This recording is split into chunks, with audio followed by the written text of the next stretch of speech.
Kelly Nicholson joins me right now on the pregame show. Sam Levitt here, Diamond Side at Eldridge Park. And Kelly, obviously a rough loss for you guys yesterday, a 10-3 loss at YD. You think you just got all the bad stuff out in one shot?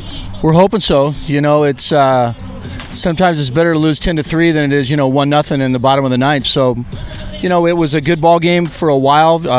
Jimmy was really doing a good job keeping us in the ball game. It was 2-0, and then we just had that bad inning where we couldn't play catch and couldn't catch the ball and didn't throw strikes. And at the end of 9, when you look up, or 8.5, when you look up and you've got 5 errors and 4 hits, and it's a Cape League game, you're probably not going to come out on top of that one. So, brand new day.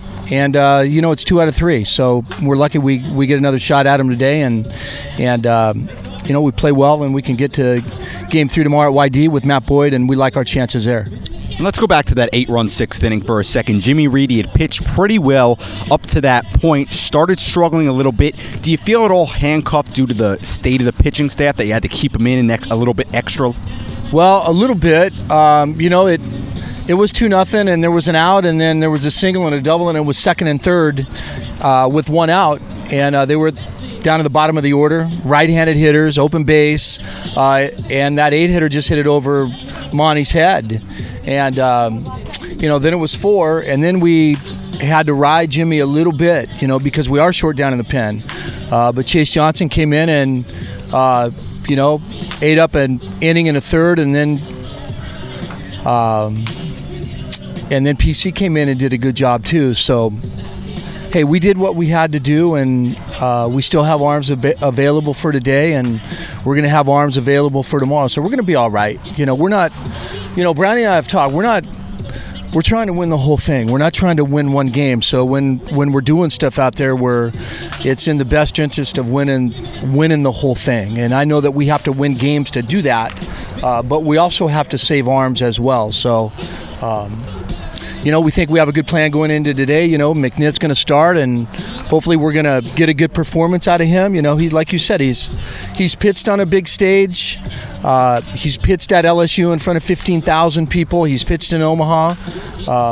Though this is not as big a stage as that for him, I'm sure. To us it is. So we'll see how, McNizzle does tonight.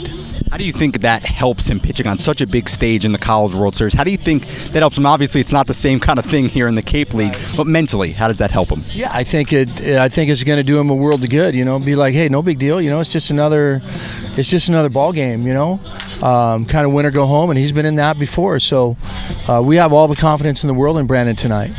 And then Alex Gonzalez, the right-hander out of Oral Roberts. You faced him twice before yesterday, touched him up a little bit more. He was very good yesterday. What did you see offensively from your club? Yeah, he kept the ball down really, really well last night, I thought, or yesterday afternoon. And through that slider kind of disappears at the end. We're telling our guys, hey, kind of stay off that slider because he's not really throwing it for strikes. And then he started throwing it for strikes, and it was a little hard to recognize. And hey, good pitching is going to beat good hitting most of the time, and that's what happened yesterday.